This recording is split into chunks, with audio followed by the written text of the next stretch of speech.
You as a young girl predicting your greatness, knowing that you were built for this, why did you know so early on that you would be great? I was just in love with the game, so just playing at such a young age, that was my goal. I wanted to become a professional. So it's pretty surreal now to be able to look back at those videos and see me predicting that. Obviously, we all know you for your greatness on the basketball court. We also know what kind of impact the late Kobe Bryant had on your career as a basketball player, your life overall. Can you talk about that a little bit in terms of the kind of wisdom he imparted upon you that you felt elevated you as a basketball player?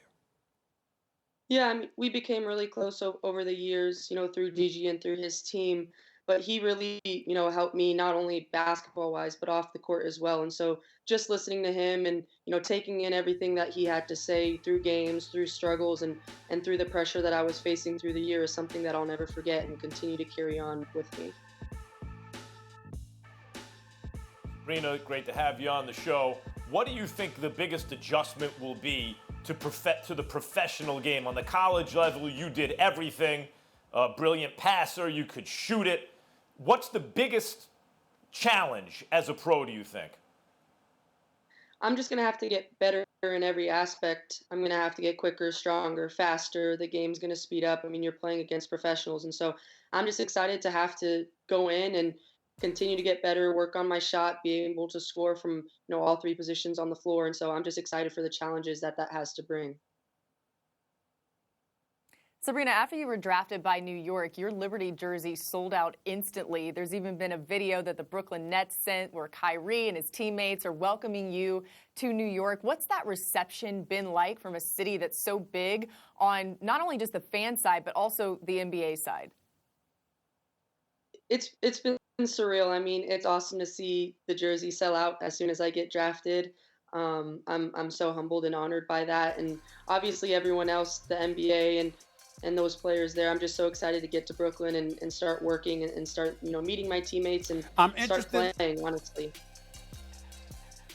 I'm interested in knowing how much you're looking forward to the adjustments of being with that New York crowd. I know that basketball's intense at Oregon. I know you're a California native or what have you. New York's a different animal, regardless of the lack of success the men's basketball team has generated. The reality is that the fan base in New York City is a city of like 10, 11 million people in city limits alone. I want to know if you've thought about that at all, and how do you anticipate that will affect your approach to the game?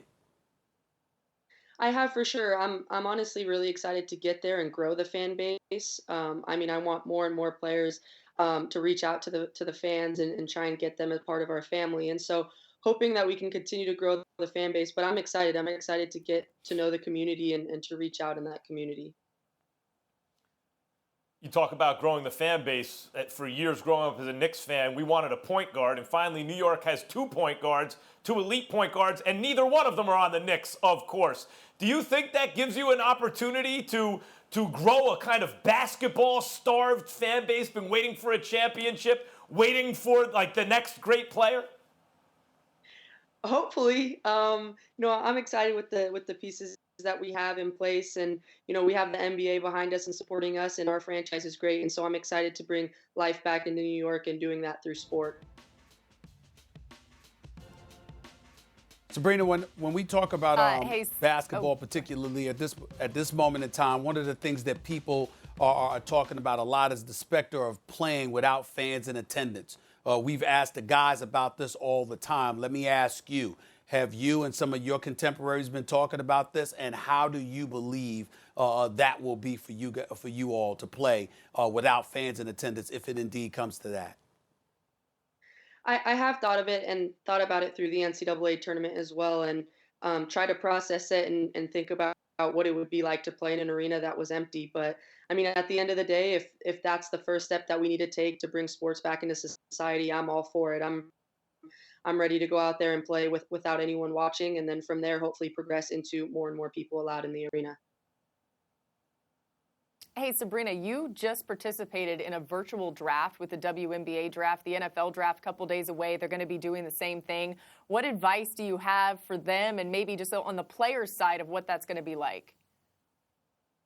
enjoy the moment. Obviously, it's not what you had imagined and dreamed of. You're at home, listening through a speaker to hear your name called, and you can't have all your family there, and you're trying to keep a small group. But enjoy the moment. I mean, when you hear your name called, that's something that no one can take away from you. And so I'm excited to see, that the NFL draft and so on, to see how people celebrate and how people spend time with their families.